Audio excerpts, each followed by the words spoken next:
Let's not sugarcoat it. You are showing up.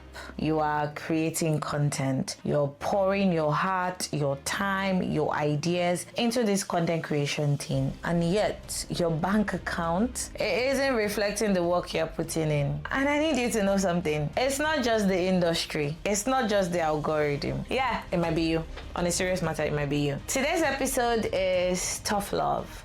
Straight talk. Hey guys, welcome back to the Social Media Manager Bible podcast. My name is Omabolaji and I am the Social Media Oga, and my new goal right now in this season of the Social Media Manager Bible podcast under the umbrella of Creators Code is to help connect creators make income-driven content one post at a time. These are 7 things you need to stop doing if you ever want to get paid consistently, fairly, and confidently as a content creator. We're going to go deep, real, and uncomfortable if we need to. So get ready. Get ready because you know me, I'm gonna spill. The first mistake you are making is you're saying yes to free work, and this costs you everything. See, let's be honest. We've all said yes to free work. I did a lot of free work in exchange for product and match. Yeah. But I want you to know that exposure isn't currency. And I know you say, if I just do this one campaign, maybe they will work with me again and they will finally pay me. Or you tell yourself that I need this campaign for my portfolio. Let me say this and let me say this clearly. If it is not aligned, strategic, or feeding your goals, you are giving away your time for free. The time that you will never ever get back. And the worst part, you are teaching brands to see your work as low value. Yeah. Unless you can clearly define what you gain from doing that unpaid job,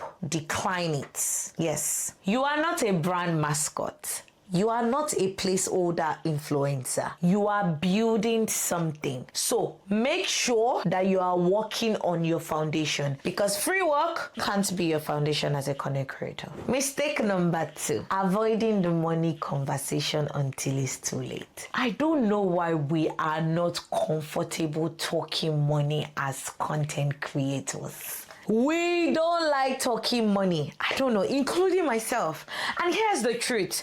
Most creators wait until a brand reaches out to start thinking about money. And by that point, you're already scrambling. You don't know what your rates are. You are Googling, what do other people charge? And most times you're too afraid to lose the deal. Like you're afraid that, oh, if I charge this amount, I will lose the deal if I quote too high. But that's just being reactive. I need us as content creators to start being proactive. Make sure you have your rate card ready. Make sure you know your packages, know your base rate, your bare minimums, know your dream rate, know your what before you enter the room. Because when you hesitate, these brands, they can sense it. I have noticed from working with many brands that when you lead with confidence, they will match it. But if you are hesitating, they will treat you anyhow and you will see anyhow rate. Another mistake I see a lot of creators make is letting imposter syndrome talk you out of charging more. Have you ever asked yourself questions like, who am I to charge that much? I've asked myself that question. Or you say, oh, I only have 3,000 followers. Or you say, I'm not even a full-time content creator. Does this sound familiar? Trust me, I've said all these things to myself. But let me remind you of something. Influence as a content creator is about impact. It's not just about numbers. A small loyal community that listens to you is worth more than a disengaged 100k following. And that's why you shouldn't chase virality. Virality just adds to the numbers that will not engage. A lot of brands are now waking up to this. Micro and nano influencers are now in demand. They are now the hot cake, the hot cookies. But if you don't see your own value, nobody else will. I want you to know that you are allowed to charge. You are allowed to profit from your skill. You are allowed to be excellent.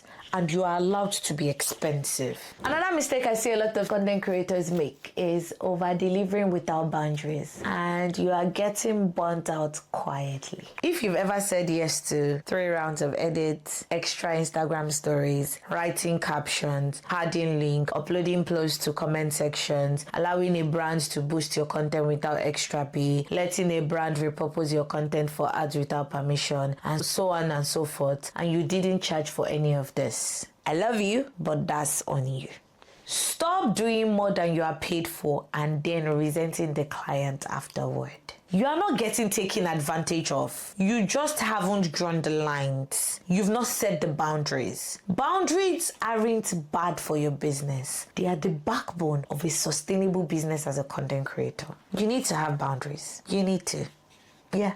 Another mistake I see a lot of content creators make, I'm saying this thing because I've made these mistakes, is hiding behind perfection and never pitching yourself. I always used to feel like brands were going to reach out to me. When I moved to the United Kingdom, I realized that if I don't reach out to them, I will stay hidden. A lot of us think we need to fix our portfolio. Our feed needs to be perfect. Our media kit needs a full rebrand. So we never pitch. We never reach out. We're waiting for brands to find us magically. But the truth is, we're hidden under layers of just fixing one more thing. Today somebody told me this. I woke up and started pitching. Pitch messy. Pitch scared. Pitch even if your media kit is a one PDF page and your Instagram feed isn't curated, because you don't need to be polished to be paid. You need to be visible while you're sitting in silence. Less talented creators are sending emails. They are following up and they are getting paid. I said what I said. The next mistake I see a lot of people do is not tracking your work like a business. Let me ask you, can you tell me how much content you've created in the last 3 months? I can tell you how much content I've created in the last 2 weeks, down to the T. How many brands have you worked with? What's your average engagement rate? Which posts drove the most conversions last week? How many emails have you sent this month to potential brands? If the answer to this question is no idea, that's why you're not getting paid consistently. As a content creator, you are a business. That means you need systems. You need to track your pitches. You need to track your deliverables. You need to track your invoices. You need to know your numbers, because what gets measured gets monetized. If you don't measure it, it doesn't get monetized. The last mistake I've seen, and trust me, I have made this mistake myself, is thinking being liked will get you paid. This one is going to stink. Some of us, I'm saying us because we're still content creators together, we're more focused on being liked by brands than being respected. Sometimes we don't want to seem rude, so we don't try to negotiate. We don't want to make a fuss, so we always allow scope creep. We don't want to look difficult, so we stay quiet when our work is being used in ads without our permission. You think likability is the currency? Let me tell you, likability doesn't pay. Like Nigerians will always say, good girl no dey pay. Strategy does. The patient dog is going to be hungry and is going to die of hunger. Strategy pays the bills. Boundaries pays. Strategy pays. Knowing your value pays. Be professional. Yes, be kind, but also be firm, be clear, and be willing to walk away if these brands are not respecting you and your business as a content creator. Be willing to say, no, I'm not doing this, and be fine with it. Listen, I want you to remember this. You are not behind. You are not too small. And you are not asking for too much. But you might be playing small. You might be staying quiet. And you might be accepting scraps. That's the honest truth. And that's why you're not getting paid. If you want to get paid like the boss that you are, you need to start acting like that. Set your boundaries. Know your value. Track your growth. Pitch yourself like you belong in every room. I've said a lot today. You need to stop doing these 7 things and watch the money start to match the effort that you're giving. You're listening to the Social Media Manager Bible podcast, and this is your reminder that you are not just the creator, you are the product, you are the marketing, you are the strategy, and you are the one in charge. And I'll see you guys in the next episode.